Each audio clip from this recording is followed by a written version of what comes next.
الذین آتیناہم الکتاب یتلونہ حق تلاوتہ، وہ لوگ کہ جنہیں کتاب دی گئی وہ اس کی تلاوت کرتے ہیں جیسا کہ تلاوت کرنے کا حق ہے۔ اچھا مجھے بتائیں، تلاوت کرنے کا حق یہ ہوگا کہ وہ زبانی پڑھتے رہتے ہیں اور اس کے اندر جو کچھ لکھا ہے ان کو پتہ ہی نہیں کیا لکھا ہوا ہے؟ وہی لوگ ہوں گے نا۔ تو یہ ہے تو یہی ہے سارے ادھر آج کل آپ کے جتنے حفاظ بن کے نکل رہے ہیں، میں بار بار کہتا ہوں کہ چھڑے حافظ دی کوئی فضیلت نہیں آئی ہے۔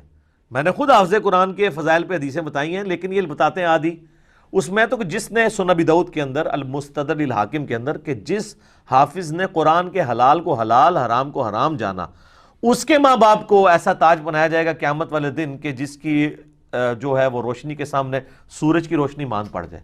تو جس حافظ نے اس کو پوری زندگی یہ پتہ ہی نہ چلا کہ قرآن کے اندر لکھا کیا ہوا ہے، جس حافظ کا یہ حال ہو کہ اس سے بلال بھائی پوچھ رہے ہوں کہ بقرہ کا مطلب کیا ہے تو کہ بقرہ، تو سورۃ البقرہ تو سٹارٹ میں ہی ہے، کیوں جی بقرہ ہی کیا سی نا انہیں، ہاں بقرہ، وہ اس نے کہا وہ پنجابی اردو والا بقرہ ہے، تو یہ بقرہ ہے عربی والا گائے۔ تو جس بندے کا یہ لیول ہے، اس حافظ نے اگر آپ کو تراویحیں پڑھانی ہے، اس نے اپنے ماں باپ کو کہاں لے کے جانا ہے؟ آپ ذرا خود فیصلہ کر لیں، جدھر خود جائے گا۔ تو یہاں پہ کہا جا رہا ہے کہ جن کو کتاب دی گئی ہے نا وہ تلاوت کرتے ہیں جیسا کہ اس کا حق ہے۔ اچھا تلاوت کا ایک مطلب جو ہے نا وہ ٹو فالو کرنا بھی ہوتا ہے۔ والقمر اذا تلاہا، سورج کی پیروی کرتا ہے چاند، پیچھے پیچھے اس کے آتا ہے، ٹھیک ہے؟ تو ٹو فالو کرنا، بلکہ کئی لوگ جب قرآن پڑھ رہے ہوتے ہیں نا، زیادہ ماہر نہ ہو تو وہ لائن کے اوپر انگلی رکھ کے فالو کر رہے ہوتے ہیں، بعض کا نچلی لائن پہ بھی چلے جاتے ہیں، اس لیے انگلی رکھ کے پڑھ رہے ہوتے ہیں، تو یہ بھی فالو کرنا کہلاتا ہے۔ تو تلاوت کا معنی صرف اس کو ریسائٹ کرنا نہیں ہے بلکہ اس کو فالو کرنا بھی ہے، تو حق تبھی ادا ہوگا۔ باقی یہ تو ایک آیت ایسی ہے، اس پہ بھی گھنٹوں بولا جا سکتا ہے۔ میرا مسئلہ نمبر 1 ہے ہی اس پہ ہے، امام الانبیاء کی دعوت قرآن، اس میں نے آلموسٹ 50 کراس ریفرنس کے طور پہ آیات کور کی ہیں۔ اولئک یؤمنون بہ، وہی لوگ ہیں جو اس پہ ایمان رکھتے ہیں۔ اب دیکھ لیں اللہ تعالیٰ فرماتا ہے کہ جو کتاب اللہ کی پیروی کرتے ہیں نا وہی لوگ ہیں اصل میں جو کتاب اللہ پہ ایمان رکھتے ہیں۔ وَمَن یکفر، اور جو کوئی انکار کر دے گا بہ اس کا، فَأُولَئِکَ هُمُ الْخَاسِرُونَ، تو ایسے ہی لوگ ہیں خسارہ پانے والے۔ یہاں الکتاب سے مراد یہود و نصارہ کی کتابیں بھی ہیں جو ان کو اپنے وقت کے پیغمبروں کے ذریعے دی گئیں، اور ہمارے نبی علیہ السلام کی کتاب بھی مراد ہے کہ جو اللہ تعالیٰ نے اس امت کے لیے ایک کتاب دی۔ اچھا میرا سوال ہے، برا نہیں بنانا آپ نے، یہ آپ کے بزرگ جو روزانہ 3 قرآن اور 8 قرآن رات کو پڑھتے تھے وہ کیسے پڑھتے تھے؟ صحابہ کرام تو نہیں پڑھ سکتے تھے۔ صحیح مسلم میں حدیث ہے، نبی علیہ السلام فرمایا تم میں سے کس کی استطاعت ہے کہ 1/3 قرآن روزانہ رات میں پڑھے؟ صحابہ نے کہا کہ یا رسول اللہ اتنی استطاعت کس میں ہو سکتی ہے؟ جن کا وکھرا جہاں ہو وہی کر سکتے ہیں۔ تو حضور نے فرمایا کہ سورہ اخلاص پڑھ لو، 1/3 قرآن کے برابر ہے۔ اگر یہ اپنے بابوں کے لیے کہنا کہ 24 ٹائمز وہ سورہ اخلاص پڑھتے تھے، اس سے مراد 8 قرآن، تو ہم مان لیں گے۔ بلکہ ترمذی میں تو حدیث ہے جس نے 3 دن سے کم میں قرآن پڑھا اس نے قرآن کے فہم کا حق ہی نہیں ادا کیا، اور یہ ان کو کہا جا رہا ہے جن کو عربی آتی تھی۔ جنہوں عربی آندھی ہی نہیں ہے وہ اگر روزانہ 61 قرآن، 3 قرآن، 8 قرآن، وہ کہتے ہیں جی امام حنیفہ 61 قرآن پڑھتے تھے۔ 61 کس طرح؟ وہ کہتے ہیں جناب ایک قرآن جو ہے نا دن میں پڑھتے تھے اور ایک رات میں، کتنے ہو گئے؟ 60، 30 روزے ہوئے، اور ایک تراویح بھی پڑھتے تھے، 61 ہو گئے۔ اور یہ عمومی عمل تھا ان کا، کیونکہ 29 بھی روزے ہوتے تھے۔ جب 29 ہوتے ہوں گے تو پھر 2 قرآن کم ہو جاتے ہوں گے نا، 59۔ ویسے کہانی ہے لیکن اس کو ڈسکس کرنے میں تو مسئلہ نہیں ہے، جو مرضی کہانیاں کراتے رہیں جی، آپ جو مرضی لوگوں کو بتائیں۔ بہرحال یہ تراویح قیام اللیل گھر میں کروا سکتے ہیں، اور بلکہ یہ افضل ہے کہ گھر میں کیا جائے۔ اب کچھ تلک باتیں سے ریلیٹڈ ہیں، میں وہ اشارتاً کر دیتا ہوں کہ یہ اگر یہ افضل تھی اور یہ کتابوں میں لکھی ہوئی تھی تو یہ آپ کو کیوں نہیں بتائی گئی؟ اس لیے کہ یہاں پر پوری اکانومی اس سسٹم کے اوپر چل رہی ہے، کیونکہ اگر مسجد میں قیام اللیل کروانا ہے تو اس کے لیے آپ کو حفاظ چاہیے، حفاظ پروڈیوس کرنے کے لیے آپ کو مدرسے چاہیے، اور ظاہر ہے جب مدرسے بنیں گے تو مدرسے جو وہ کسی انکم کے اوپر ہی چلیں گے نا، تو ایک چندہ بک بھی چاہیے، اور پھر حال یہ ہوگا الٹیمیٹلی کہ وہ چندوں کے نام پہ حافظ تو شاید 10 نکل رہے ہوں، لیکن 10,000 حفاظ کے برابر چندہ، یہ پورے کا پورا روٹی روزی کا نظام جو ہے نا وہ اسی سسٹم سے تحت چل رہا ہے۔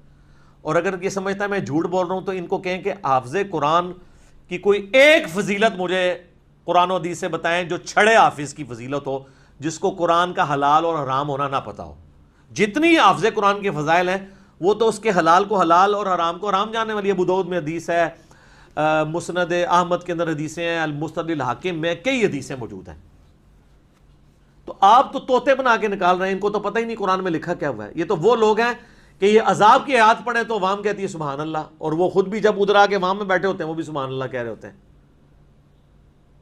وَلِعَوْذُ بِاللَّهِ تعالیٰ تو نہیں پڑھیں گے، اللہم اجرنا من النار تو نہیں پڑھیں گے، ان کو پتہ ہی نہیں ہے۔ بلکہ مجھے اگلے دن وہ جو زائد بھائی ہیں نا اسلام 360 والے، انہوں نے مجھے فون پہ کہا کہ اس طرح ہمارے ایک قریبی دوست ہیں، تو انہوں نے باقاعدہ علماء کرام سے میٹنگ کی، کہتے ہیں وہ آپ کے لیکچرز کی وجہ سے انورٹڈ کاما میں گمراہ ہوئے اور کراچی کے اندر، تو کافی علماء کے پاس وہ گئے، انہوں نے کہا کہ جی میری ریکویسٹ ہے، میں آپ کو فائنانس تو کرتا ہوں، وہ کئی مدرسوں کو سپورٹ کرتے ہیں فائنینشلی، تو مہربانی کریں آپ نا صرف یہ چیز ایڈ کر لیں کہ حافظ قرآن کو اس وقت تک حفظ کی ڈگری نہیں دی جائے گی جب تک کہ وہ ترجمہ نہ ایک دفعہ کور کر لے۔ ایڈی سادی گل ہے سرکار، کوئی بھی عالم تیار نہیں ہوا اس کے لیے۔ اچھا کرتے ہیں دیکھ لیتے ہیں، میں نے کہا یار میں مان نہیں سکتا وہ یہ بھی کہیں، وہ تو سیدھے ہو جائیں گے آپ کے ساتھ، کہتے نہیں کچھ سیدھے بھی ہوئے ہیں، انہوں نے کہا یہ کام نہیں کرنا، یہ غلط ہے۔ تو میں نے کہا وہ جو دوسرے بھی کہہ رہے تھے نا وہ شرم و شرمی کہہ رہے ہیں، اندر سے وہ بھی گالیاں نکال رہے تھے، وہ تو نہیں اس چیز کو حرام سمجھتے کیونکہ ان کو پتہ ہے کہ ترجمہ آ گیا تو پھر تو یہ ہمارے گھاٹے فٹ ہو جائیں گے۔ تو ایسے حافظوں کے اوپر اگر امیدیں لگائی ہیں نا ان کے ماں باپ نے کہ جی وہ ابو داؤد اور حاکم کی روایت ہے کہ ان کے ماں باپ کو ایک ایسا تاج بنایا جائے گا جو سورج کی روشنی بھی باندھ پڑ جائے گی، تو اس میں آگے الفاظ ہیں کہ جس نے قرآن کے حلال کو حلال اور حرام کو حرام جانا اور اس کے مطابق عمل کیا وہ صاحب قرآن بھی ہوا، اس کے لیے فضیلت ہے۔ وہ کہتا ہے جی لے جائے گا جی 7 بندیاں نو، کتے لے جائے گا 7 بھی، سب تو پہلے تو اپنے استاد نو لے کے جائے گا نا جنہیں بغیر ترجمے اور تفسیر دے انہوں قرآن پڑھایا سی، جتنے بھی لے کے جانا سی۔ تو انہوں پتہ ہے جو اس تو بغیر ہوئے گا تو کتنے جا رہا ہوئے گا۔ اس لیے آپ دیکھتے ہیں کہ حافظ جتنے بن کے نکلتے ہیں نا، یقین کریں ان کے جب آپ دنیا میں کرتوت دیکھتے ہیں تو شیطان بھی پناہ مانگتا ہے۔ عام بندہ اڈا بڑا شیطان نہیں بنتا جتنا حافظ بنتا ہے، یہ آپ نے اکثر سنا ہے۔ بلکہ کئی جو گنڈے ڈان ہوتے ہیں نا ان کے ساتھ باقاعدہ بولے جاتے ہیں یار وہ حافظ بھی ہے، اور تاکہ دوسرے ڈان چھوٹے موٹے ڈر جان کے اچھا یار حافظ بھی ہے۔ اس کی وجہ ایک نیچرل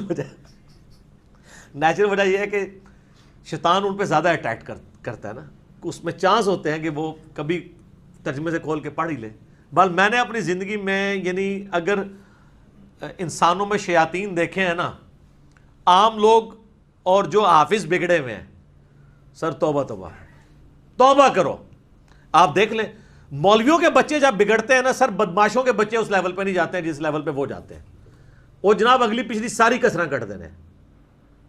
کیونکہ حافظوں کا تو کئی معاملات میں بڑی چھوٹی عمر میں مدرسوں میں ایکسپوئر ہو جاتا ہے، یعنی میں کوڈ ورڈ میں بات کر رہا ہوں، پھر یہ برا مانتے ہیں۔ تو اس لیے وہ تو بڑی ایک مشکل لائف سے گزرے ہوتے ہیں، پھر اللہ معافی دے جب باہر نکلتے ہیں تو وہ پھر سارے اگلے پچھلے بدلے نکالتے ہیں۔